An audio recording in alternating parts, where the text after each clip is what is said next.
ప్రభువు సన్నిధిలో గడపడానికి ప్రభువు యొక్క మందిరానికి వచ్చినటువంటి దేవుని బిడ్డలందరూ కూడా ప్రత్యేకమైన వందనాలండి. నూతన సంవత్సరపు ఆశీర్వాదాలతో, ఆత్మీయ ఆశీర్వాదాలతో ప్రభువు వారు మిమ్మల్ని నింపునుగాక.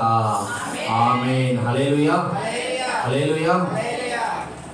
ఇక 2024 దాటి 2025 సంవత్సరంలోకి మనం అడుగు పెట్టామని. ఎలా ఉందంటే, కొందరి జీవితాల్లో ఇశ్రాయేలు ప్రజలు ఐగుప్తును దాటి కనాను వైపుకు ప్రయాణం చేసినట్టుగా ఉంది. ఆమేన్. హల్లెలూయా. ఎందుకంటే కొత్త దేశంలోకి, పాలు తేనెలు ప్రవహించు దేశంలోకి సంతోషముగా వారు ప్రయాణం చేసినట్టుగా ఉంది. నిజమే కదండి. పాతవి గతించెను, సమస్తము కొత్త ఆయన, నూతనమైన ఆయన. ఆమేన్. హల్లెలూయా. పాత రోజులు అన్నీ గతించిపోయినాయండి, సమస్తము కూడా కొత్తవిగా ఉన్నాయండి. మన జీవితాల్లో దేవుడు అద్భుతాలు చేసే దేవుడు, ఆశ్చర్య కార్యాలు చేసే దేవుడు, మన జీవితాలు వెలిగించే దేవుడు అండి. బైబిల్ గ్రంథంలో యేసుక్రీస్తు వారి గురించి సమస్తము కూడా రాయబడి ఉంది.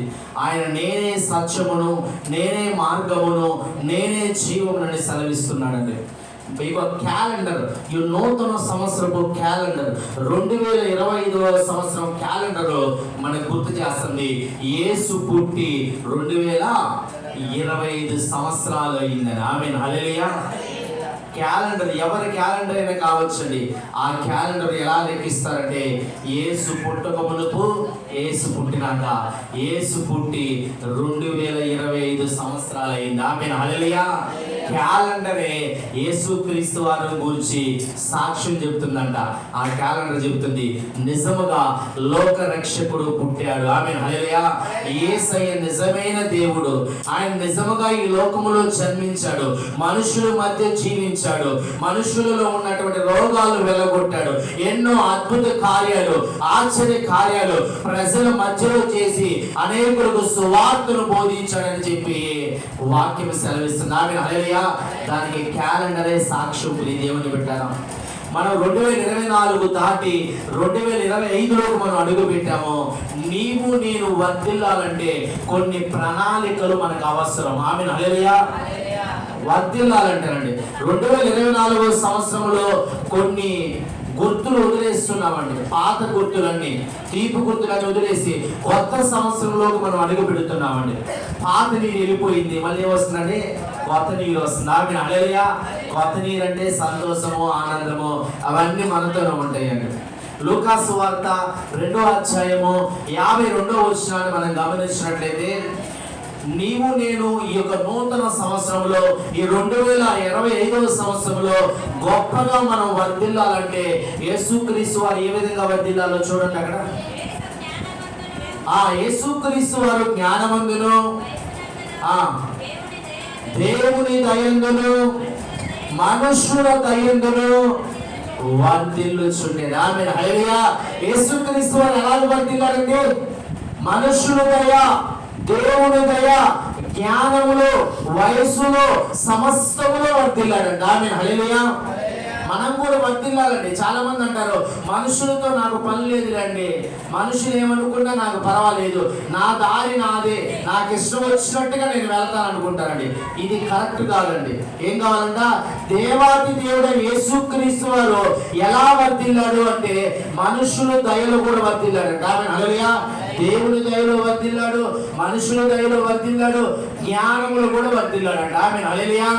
కనుక నీకు నాకు మనం మనుషుల దయ, దేవుని దయ కూడా మనకి నూతన సంవత్సరంలో కావాలండి. 3 యోహాను 1వ అధ్యాయం 2వ వచనం.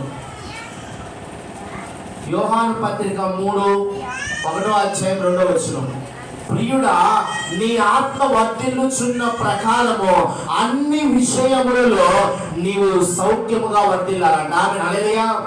గమనించండి, మనకు అన్ని విషయాల్లో ఫలింపు కావాలి, అన్ని విషయాల్లో మనం వర్ధిల్లాలండి. వ్యాపారాల్లో వర్ధిల్లాలి, వ్యవసాయంలో వర్ధిల్లాలి, చేతి పనుల్లో వర్ధిల్లాలి, ఆత్మీయంగా అన్ని విషయాల్లో మనం వర్ధిల్లాలంట. దేవునిలో నువ్వు వర్ధిల్లాలి. దేవునికి ఇచ్చే విషయంలో కూడా నువ్వు వర్ధిల్లాలి. అన్ని విషయాల్లో నీవంట నీ జీవితంలో ఫలింపు కావాలంట. ఆమేన్, హల్లెలూయా. అందుకే అంటున్నాడు యోహాను, ప్రియుడా నీ ఆత్మ వర్ధిల్లుచున్న ప్రకారం అంట నీవు అన్ని విషయాల్లో వర్ధిల్లు. ఓన్లీ నేను ఆత్మానుసారంగా జీవిస్తున్నానయ్యా అంటే సరిపోదు, కానీ నువ్వు చేస్తున్న వ్యాపారంలో కూడా నీకు ఫలింపు కావాలి. నువ్వు చేస్తున్న ప్రతి దాంట్లో కూడా నీకు ఫలింపు కావాలంట. ఆమేన్, హల్లెలూయా. ఈ నూతన సంవత్సరంలో మనము ఆ విధంగా యేసుక్రీస్తు వారి వలె వర్ధిల్లాలంటే, యేసుక్రీస్తు వారు బాలుడుగా ఉన్నాడు, రాను రాను ఆయన చేసే కార్యాలు గొప్పగా కనిపించాయండి. గొప్ప గొప్ప కార్యాలు. నీటిని ద్రాక్షరసంగా మార్చాడు. చనిపోయినటువంటి విధవరాలు కుమారుడు బ్రతికించాడు. ఆ రోగాలతో, కుష్ఠ రోగాలతో, పెరాలసిస్, అనేకమైన క్షయ రోగాలతో అనేకులు బాధపడుతుంటే వారికి కూడా స్వస్థతనిచ్చాడు. ఆమేన్, హల్లెలూయా. ఆయన మాటలో స్వస్థత ఉందండి. ఆయన ఒమ్ములో స్వస్థత ఉంది. ఆయన మాటలో స్వస్థత ఉంది. ఆయన చెంగులో స్వస్థత ఉంది. సమస్తములో కూడా ఆయన స్వస్థత ఉన్నది. ఆమేన్, హల్లెలూయా. ఆ యేసుక్రీస్తు వారు ఆ విధంగా వర్ధిల్లాలండి. మనము కూడా వర్ధిల్లాలంటే ద్వితీయోపదేశ కాండము 11వ అధ్యాయము 9వ వచనం స్పీడ్గా చదవండి. ద్వితీయోపదేశ కాండము 11వ అధ్యాయము 9వ వచనం.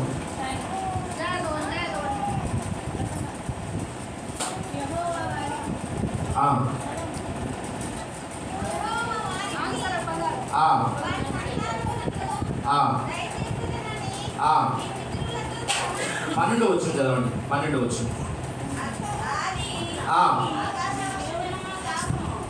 అది ఆకాశ వర్ష జలము త్రాగును, అది నీ దేవుడైన యెహోవా లక్ష్య పెట్టు దేశము.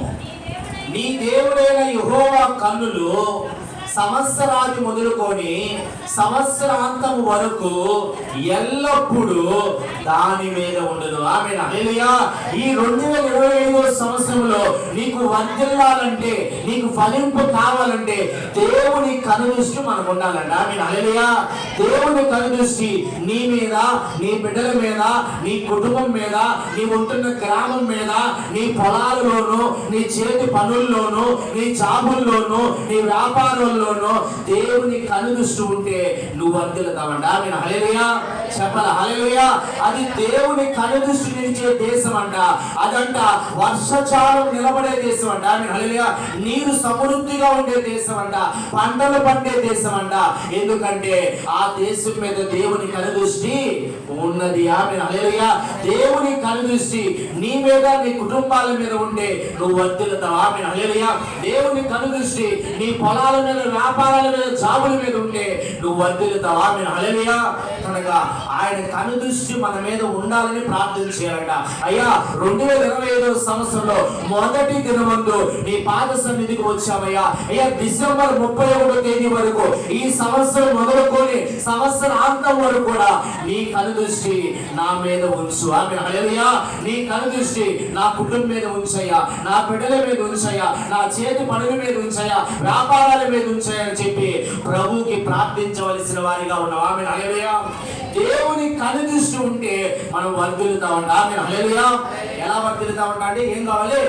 దేవుని కనుదృష్టి మన మీద ఉంటే మనం వర్ధిల్లుతాం. రెండో మాట, 2వ సమూయేలు గ్రంథము 5వ అధ్యాయము 10వ వచనం. 2వ సమూయేలు గ్రంథము 5వ అధ్యాయము 10వ వచనం. దావీదు అంతకంతకు వర్ధిల్లెను, సైన్యములకు అధిపతియగు యెహోవా దావీదుకు తోడుగా ఉండెను కనుక. స్తోత్రం, హల్లెలూయా. గమనించాలండి, దావీదు ఎందుకు వర్ధిల్లాడు తెలుసా? దేవుడైన యెహోవా ఆయనకు తోడుగా ఉన్నాడండి. ఆమేన్, హల్లెలూయా. దేవుని తోడు మనకుంటే మనం వర్ధిల్లుతామండి. ఆమేన్, హల్లెలూయా. ఏం కావాలండి? దేవుని తోడు కావాలండి. దావీదు ఎక్కడికి వెళ్ళినా దేవుడు దావీదుతో ఉన్నాడంట, దావీదుకి తోడుగా ఉన్నాడంట. అందుకే దావీదు అంతకంతకు అంతకంతకు అంతకంతకు వర్ధిల్లుచు అందనంత స్థాయికి ఎదిగిపోయాడంట. ఆమేన్, హల్లెలూయా. దేవుని తోడు కావాలండి. దేవుని కాపుదల మనకి కావాలి. దేవుణ్ణి అడగాలి, అయ్యా ఈ 2025 సంవత్సరంలో మేము వర్ధిల్లాలంటే నీ తోడు మాకు కావాలి. ఆమేన్, హల్లెలూయా. ఒక కోల్గేట్ పేస్ట్, కాల్గేట్ ఆయన పేరండి. అతను ఫస్ట్ తయారు చేసిన పేస్ట్ కాదు కానీ పౌడర్, తెలుసా? పాత వాళ్ళు తెలుస్తుంది, పౌడర్ వస్తుంది, కోల్గేట్ పౌడర్ వచ్చేదని తయారు చేశాడు. అది సేల్స్ పెట్టుకున్నప్పుడు ఆయన అనుకున్నాడు, మందిరానికి వెళుతూ దేవుని సన్నిధిలో ప్రార్థన చేస్తున్నాడు, ప్రభువా నేను వ్యాపారం స్టార్ట్ చేశాను, నీ తోడు నాకు కావాలి. ఆమేన్, హల్లెలూయా. నీ తోడు నాకు కావాలయ్యా, నీ తోడు ఉంటే నా బిజినెస్ లో డెవలప్ ఉంటుంది. ఆమేన్, హల్లెలూయా. డెవలప్ అవుతానయ్యా, నీ తోడు నాకు కావాలి ప్రభు అని ప్రార్థన చేశాడు. ప్రభు అన్నాడు, నాకు వచ్చిన దాంట్లో 10వ భాగం నీకు ఇస్తానయ్యా, నీ తోడు నాకు ఉంచు. ఆమేన్, హల్లెలూయా. పౌడర్ వెళ్ళిపోయింది, పేస్ట్ వచ్చింది, ఇంకా రకరకాల పేస్ట్ వచ్చింది. ఇప్పటి వరకు అతని పేరు మీద ఆ పేస్ట్ రన్ అవుతూనే ఉంది. ఆమేన్, హల్లెలూయా. సంవత్సరాలు గడిచిపోయినా ఆ బిజినెస్ ఆగలేదండి. ఆమేన్, హల్లెలూయా. ఉందా? ఇప్పుడు అనేక రకాలుగా వస్తుంది. కోల్గేట్ సాల్ట్, ఇంకా కోల్గేట్ స్ట్రాంగ్, ఇంకా కొత్త పేర్లు అండి, కొత్త పేర్లు. అది పడిపోవడం లేదు కానీ ఏదో రకంగా తిరిగి లేస్తానే ఉందంట. ఆమేన్, హల్లెలూయా. ఎందుకు ఈ మాట అంటున్నానంటే, దేవుని తోడుంటే నీ బిజినెస్ కొరత ఉండదు. ఆమేన్, హల్లెలూయా. నీవు డెవలప్ అవుతావు, దేవుని తోడుంటే నీ వ్యాపారం డెవలప్ అవుతుంది, దేవుని తోడుంటే నీ జాబ్ డెవలప్, దేవుని తోడుంటే నీ వ్యవసాయం సమస్తములు కూడా నువ్వు వర్ధిల్లుతావంట. ఆమేన్, హల్లెలూయా. దేవుడు దావీదుకు తోడుగా ఉన్నాడు కనుక స్థానం అంతకు దావీదు ఎవరికి అందనంత స్థితిలో దేవుడు నిలబెట్టాడంట. ఆమేన్, హల్లెలూయా. దావీదుకి దేవుడు తోడుగా ఉన్నాడు. మనం అడగాలి, ఈ 2025వ సంవత్సరంలో నీ తోడు నాకు కావాలి. ఆమేన్, హల్లెలూయా. మొట్టమొదటిగా నీవు నేను వర్ధిల్లాలంటే దేవుని కనుదృష్టి మన మీద, మన కుటుంబాల మీద ఉండాలి. రెండోదిగా మనం వర్ధిల్లాలంటే దేవుని తోడు మనకు ఉండాలి. ఆమేన్, హల్లెలూయా. మూడోది 2వ దినవృత్తాంతముల గ్రంథము 26వ అధ్యాయము 3వ వచనం, 3 నుంచి 5 వరకు. 2వ దినవృత్తాంతములు 26వ అధ్యాయము 3 నుంచి 5 వరకు అండి. ఇక్కడ ఉజ్జియా రాజు గురించి చెప్పబడింది, చదవడం.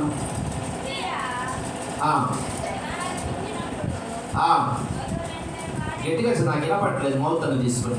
2వ దినవృత్తాంతములు 26. ఉజ్జియా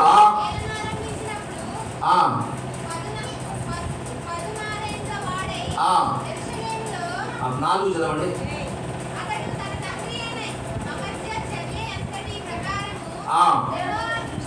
యెహోవా దృష్టికి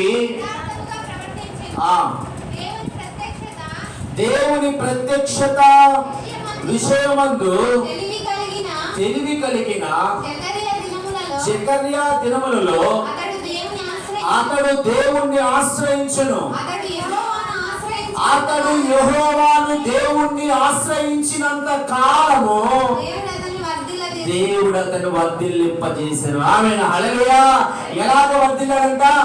దేవుణ్ణి ఆశ్రయించినంత కాలము ఉజ్జియాగా వర్ధిల్లుతూ వచ్చాడంట. గమనించాలండి, నీవు నేను ఈ 2025వ సంవత్సరంలో వర్ధిల్లాలంటే ఏం చేయాలంటే దేవుణ్ణి మనము ఆశ్రయించాలి. ఆమేన్, హల్లెలూయా. దేవుని సన్నిధికి రావాలి, దేవుని సన్నిధిలో ప్రార్థన చేయాలి. నీకున్న అవసరతల కొరకు, నీకున్న సమస్యల కొరకు, ఇబ్బందుల కొరకు, ఏదైనా కావచ్చు, ఏ సమస్య వచ్చినా లోకం వైపు చూడకుండా, లోకపు మాటల వైపు చూడకుండా దేవుని సన్నిధికి వచ్చి దేవుని మీద ఆధారపడితే, ఆయన ఆశ్రయిస్తే నువ్వు వర్ధిల్లుతావంట. ఆమేన్, హల్లెలూయా. ఇక్కడ క్లారిటీగా రాయబడింది, ఉజ్జియా దేవుణ్ణి ఆశ్రయించినంత కాలము వర్ధిల్లుతూ వచ్చాడంట. ఆమేన్, హల్లెలూయా. ఆశ్రయించడం మానేసిన తర్వాత పడిపోయాడు. గమనించాలండి, నీవు నేను దేవుని మీద ఆధారపడినంత వరకు, దేవుని ఆశ్రయించినంత వరకు మనం వర్ధిల్లుతూనే ఉంటామంట. ఆమేన్, హల్లెలూయా. ఈ 2025వ సంవత్సరంలో నీవు నేను వర్ధిల్లాలంటే దేవుణ్ణి ఆశ్రయించాలి, దేవుని మందిరానికి రావాలి, దేవుని సన్నిధిలో గడపాలి, ప్రార్థన చేయాలి, దేవుని మీద ఆధారపడాలి. అప్పుడు నీవు నేను మనందరి కుటుంబాలు ఫలిస్తాయంట, వర్ధిల్లుతాయంట. ఆమేన్, హల్లెలూయా. మూడోది, మనం 2025వ సంవత్సరంలో వర్ధిల్లాలంటే దేవుణ్ణి మనము ఆశ్రయించాలి, ఆయన మీద ఆధారపడాలి. తర్వాత 1వ కీర్తన 1:3.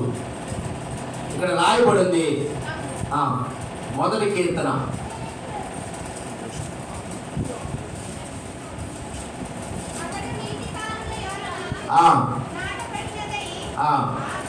ఒకటో వచ్చిన చదవండి. దుష్టుల ఆలోచన చప్పులు నడవక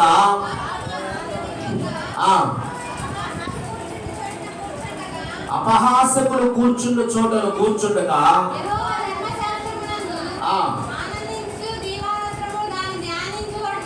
స్తోత్రం హల్లెలూయా.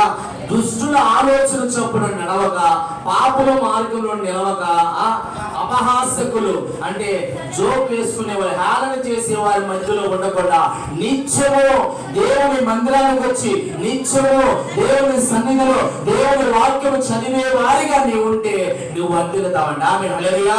ఎలా ఉంటావో తెలుసా? నీటి కాలువల ఎరుడు నాటబడినదై ఆకు వాడక నిత్యము ఫలించే చెట్టు వలె ఉంటావంట. ఆమె హల్లెలూయా. నీటి దగ్గర ఉన్న చెట్టు ఏ విధంగా పచ్చగా ఉంటుందో నీవు ఆ విధంగా పచ్చగా వర్ధిల్లుతావంట. ఆమె హల్లెలూయా. ఎప్పుడు దేవుని వాక్యాన్ని నువ్వు చదివితే, ప్రియ యవనస్తులారా, మీకు దేవుడు జ్ఞానం ఇచ్చాడు, మీకు చదివి ఇచ్చాడు, మీరు చదవగలిగినటువంటి జ్ఞానం మీకున్నది కనుక మీరేం చేయాలి? ఉదయకాలం ముందు లేసి దేవుని వాక్యాన్ని చదవాలండి. దేవుని వాక్యం సత్యాన్ని గ్రహించుకోవాలి. ఆ వాక్యమే మీ పాదములకు వెలుగుగా ఉంటుంది, మీ పాదములకు త్రోవగా ఉంటుంది. ఆ వాక్యమే మీరు ఏ విధంగా నడవాలో, ఏ మార్గంలో నడవాలో, మీరు ఎవరితో ఏ విధంగా మాట్లాడాలో యవనస్తులతో ఆ వాక్యమే మాట్లాడి నడిపిస్తుందంట. ఆమె హల్లెలూయా.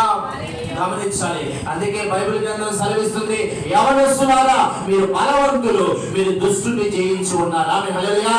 మీరు క్రీస్తు వాక్యాన్ని అంగీకరిస్తున్నారు, క్రీస్తు వాక్యాన్ని చదువుతున్నారు కనుక మీరు బలవంతులు. మీ ఎదుట అపవాది నిలబడలేదు. ఆమె హల్లెలూయా.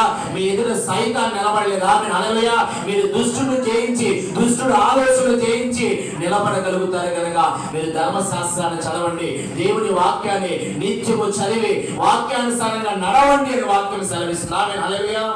నాలుగోది, నువ్వు వర్ధిల్లాలంటే ధర్మశాస్త్రాన్ని, దేవుని వాక్యాన్ని నిత్యము కూడా చదివే బిడ్డగా ఉండాలి. యోబు గ్రంథము 8వ అధ్యాయము 6-7 వచనాలు. యోబు గ్రంథము 8వ అధ్యాయము 6-7 వచనాలు.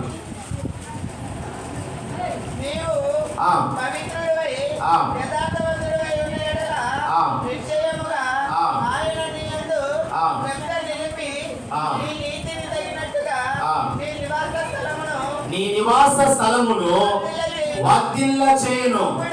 అప్పుడు నీ స్థితి మొదట కొద్దిగా ఉండినను తుదను నీవు మహాభివృద్ధి నొందెదవు. ఆమె హల్లెలూయా. గమనించాలి, నీవు వర్ధిల్లాలంటే యథార్థవంతుడిగా ఉండాలంట. ఆమె హల్లెలూయా. చాలా మందిలో యథార్థత లేదండి. యథార్థత లేక ఫలించలేకపోతున్నారు, యథార్థత లేక వర్ధిల్లలేకపోతున్నారండి. అన్ని విషయాల్లో వర్ధిల్లాలి. నీవు అన్ని విషయాల్లో యథార్థత కలిగి ఉండాలి. ఎలాగంటే దేవుని విషయంలో, అన్ని విషయాల్లో, నీ తోటి వారి విషయంలో, నీ భర్త దగ్గర, నీ భార్య దగ్గర, నీ పిల్లల దగ్గర, తోటి వారి దగ్గర, దేవుని మందిరములో, దేవుని విషయంలో, అన్ని విషయాలను యథార్థత కలిగి నీతిగా జీవించినట్లయితే నువ్వు వర్ధిల్లుతావంట. ఆమె హల్లెలూయా. యథార్థవంతులు వర్ధిల్లుతారంటప్పుడు దేవుని పెట్టారా. అనేక రకాలుగా ప్రభువు మాట్లాడుతున్నారు. ఎన్ని రకాలుగా అంటే, నీవు 2025 సంవత్సరం వర్ధిల్లాలంటే దేవుని కనుదృష్టి మన కుటుంబాల మీద, మన మీద ఉండాలంటండి. నీవు వర్ధిల్లాలంటే దేవుని యందు దేవుని దయ మనకి కావాలి. దేవుని దయ ఉంటే వర్ధిల్లుతావంట. మూడోది, దేవుని ఆశ్రయిస్తే నువ్వు వర్ధిల్లుతావంట. నాలుగోది, దేవుని ధర్మశాస్త్ర వాక్యాన్ని చదువుతూ వాక్యానుసారంగా నడుచుకుంటే నువ్వు వర్ధిల్లుతావంట. తర్వాత యథార్థవంతుడిగా నీవు ఉండినట్లయితే నువ్వు వర్ధిల్లుతావంట. ప్రియ దేవుని బిడ్డలారా. తర్వాత సామెతల గ్రంథము 28వ అధ్యాయము 13వ వచనం. సామెతలు 28వ అధ్యాయము 13వ వచనం. అతిక్రమములు దాచిపెట్టువాడు వర్ధిల్లడు, ఒప్పుకొని విడిచిపెట్టువాడు వర్ధిల్లుతాడు. ఆమె హల్లెలూయా. ఈ 2025 సంవత్సరం వర్ధిల్లాలంటే అతిక్రమములను వేయించాలంట, విడిచిపెట్టాలి. దేవుని సన్నిధిలో ఒప్పుకోవాలి, పశ్చాత్తాపడాలి. వాటిని విడిచిపెట్టి నీవు దేవుని సన్నిధిలో సాక్షిగా ఉండినట్లయితే నువ్వు వర్ధిల్లుతావంట. ఆమె హల్లెలూయా. అతిక్రమములు విడిచిపెడితే నీవు ఒప్పుకొని విడిచిపెడితే వర్ధిల్లుతా ఉంటాం. ప్రియ దేవుని బిడ్డలారా, మొదటి సమూయేలు గ్రంథము 2వ అధ్యాయము 18. ఇక్కడ సమూయేలు దేవుని సన్నిధిలో, దేవుని దయలో, దేవుని మందిరంలో ఉంటూ దేవుని దయలో వర్ధిల్లాడండి. 2:26 వచనంలో రాయబడింది, సమూయేలు దేవుని సన్నిధిలో గొప్ప సాక్షిగా జీవిస్తున్నాడండి. ఆమేన్, హల్లెలూయా. 2:26, మొదటి సమూయేలు 2:26 అండి. దేవుని మందిరంలో పరిచర్య చేసేవారు వర్ధిల్లుతారంటండి. చదవండి 2:26. సమూయేలు ఇంకా ఎదుగుచు యెహోవాను దయందును మనుషుల దయందును వర్ధిల్లుచుండెను. స్తోత్రం, హల్లెలూయా. దేవుని సన్నిధిలో పరిచర్య చేసే బిడ్డలు వర్ధిల్లుతారంట. ఆమేన్, హల్లెలూయా. నమ్ముతావా? ఎవరు వర్ధిల్లుతారంట? దేవుని సన్నిధిలో మందిరపు పని చేసేవారు, సువార్త చేసేవారు, వారు వర్ధిల్లుతారంట. ప్రియ దేవుని బిడ్డలారా, దేవుని సన్నిధిలో మనం పని చేస్తున్నామా, మందిరం పని చేస్తున్నామా, ఏదైనా అవకాశం వచ్చినప్పుడు మందిరం పని చేస్తున్నామో లేదో ఒకసారి ఆలోచన చేసుకోవాలి. ఎవరైతే దేవుని మందిరపు పరిచర్య పని చేస్తారో వారు వర్ధిల్లుతారంటండి. సమూయేలు దేవుని సన్నిధిలో పని చేస్తూ ఉన్నాడు. దేవుడు స్వరం వినగలిగాడు. గొప్ప ప్రవక్తగా సమూయేలు నిలబడ్డాడు. ఆమేన్, హల్లెలూయా. ఇంతవరకు కూడా సమూయేలు వంటి ప్రవక్త పుట్టలేదు. ఆమేన్, హల్లెలూయా. ఎందుకు తెలుసా? సమూయేలు న్యాయాధిపతిగా, దీర్ఘదర్శిగా, అదే విధంగా ప్రవక్తగా 4 రకాలుగా సమూయేలు వాడబడ్డాడండి. అంత గొప్ప వ్యక్తి సమూయేలు. ఎందుకంటే పరిచర్యలో ఉన్న శక్తి, అభిషేకం అంత గొప్పదండి. ఆమేన్, హల్లెలూయా. దేవుని సన్నిధిలో నువ్వు పరిచర్య చేస్తే తప్పకుండా దేవుని అభిషేకాన్ని పొందుకుంటావు, తప్పకుండా నీవు వర్ధిల్లుతావండి. ఆమేన్, హల్లెలూయా. అదే రీతిగా 92వ కీర్తన 13వ వచనం, దేవుని మందిరంలో నాటబడే వారు వర్ధిల్లుతారంట. దేవుని మందిరానికి వచ్చి నిత్యము ప్రార్థన చేస్తూ దేవుని సన్నిధిలో మనం గడిపితే మనమంట వర్ధిల్లుతామంట. ప్రియ దేవుని బిడ్డ, యెరూషలేము కొరకు, దేవుని మందిరము కొరకు ప్రార్థన చేసే వారు వర్ధిల్లుతారంటండి. చేస్తున్నారా? కొద్దిమంది ఏం చేస్తారు తెలుసు, మా మందిరానికి వచ్చి కొద్దిమంది రోజు కూడా, ప్రభువా ఈ మందిరపు రేకులు పగిలిపోయి, అయ్యా బాగు చేయను, ఆయన గోడలు కట్టుకోవాలి, అయ్యా కింద ఆయన ఫ్లోరింగ్ వేసుకోవాలి, మందిరం కట్టుకోవాలి, కిటికీలు కావాలి, తలుపులు కావాలి, మైకులు కావాలి, మౌతులు కావాలి, అన్నీ కావాలి ప్రభా, మా మందిరాన్ని ఒకసారి చూడయ్యా, మా మందిరాన్ని బాగు చేయి ప్రభా అని చెప్పి కొద్దిమంది మందిరము కొరకు ప్రార్థన చేస్తున్నారు. ఆమేన్, హల్లెలూయా. మందిరము కొరకు, దేవుని పని కొరకు ప్రార్థన చేసేవారంట వర్ధిల్లుతారంట. ఆమేన్, హల్లెలూయా. చెప్పాలా? హల్లెలూయా.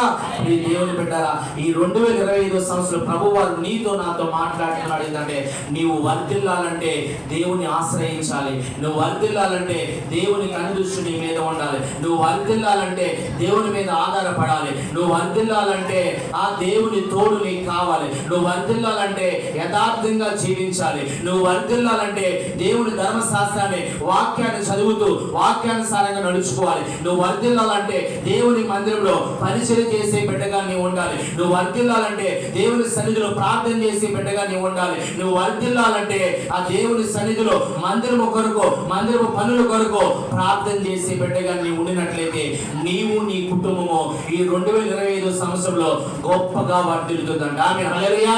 చెప్పాలి? హల్లెలూయా. దావీదు నమ్మకంగా ఉన్నాడు. అతను అంతకంతకు ఎదిగి గొప్ప స్థితిలో వర్ధిల్లాడంట. ఆమేన్, హల్లెలూయా. నీవు నేను వర్ధిల్లాలంటే దేవుని దయ కావాలి, దేవుని తోడు కావాలి. ప్రియ దేవుని బిడ్డలారా, నూతన మనసు దేవుడు ఇస్తాడు. ఎప్పుడైతే నూతన మనసు కలిగినట్లయితే అప్పుడు మనము వర్ధిల్లుతాము. హెచ్కేల్ గ్రంథము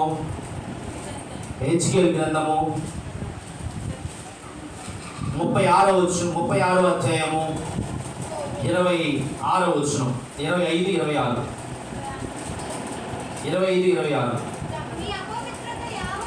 మీ అపవిత్రత యావత్తు పోవునట్లు నేను మీ మీద శుద్ధ జలము చల్లుదును. మీ విగ్రహముల వలన మీకు కలిగిన అపవిత్రత అంతయు తీసివేసేదను. నూతన హృదయం మీకు ఇచ్చేదను.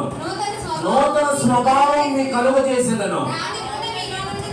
రాతి గుండె మీలో నుండి తీసివేసి మాంసపు గుండెని మీకు ఇచ్చేదను. నా ఆత్మను మీ అందుంచి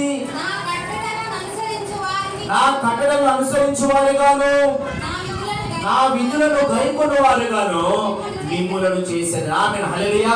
ఈ 2025 సంవత్సరం ప్రభువు మాట్లాడుతున్నాడు, మీ అపవిత్రత యావత్తును నేను కడిగి వేస్తాను. ఆమేన్, హల్లెలూయా. మీలో ఉండే పాపాలు కడిగి వేస్తాను, మిమ్మల్ని శుద్ధీకరిస్తాను, మీకు స్వస్థత ఇస్తాను, మిమ్మల్ని విడుదల ఇస్తాను, మీకు నూతన హృదయాన్ని ఇస్తాను, నూతన గుండెని ఇస్తాను, నూతన ఆలోచన మీకు కలగజేస్తాను. మీరు నా మాట విని నా వాక్యానుసారం నడుచుకునేవారుగా మిమ్మల్ని తయారు చేసి నా సన్నిధిలో సాక్షిగా నిలబడతాను అంటాడు. ఆమేన్, హల్లెలూయా. చెప్పాల హల్లెలూయా. చాలా సందర్భాల్లో వాక్యం వింటున్నాము కానీ వాక్యానుసారంగా నిలబడటం లేదండి. ఎప్పుడైతే మన హృదయాన్ని దేవునికి ఇస్తామో అప్పుడే ప్రభు మనలోకి వచ్చి మనం మార్చేస్తాడు, ఆయన బిడ్డలుగా మనల్ని మారుస్తాడు. ఆమేన్, హల్లెలూయా. కనుక నూతన హృదయాన్ని దేవుడు మనకి ఇస్తానంటున్నాడండి.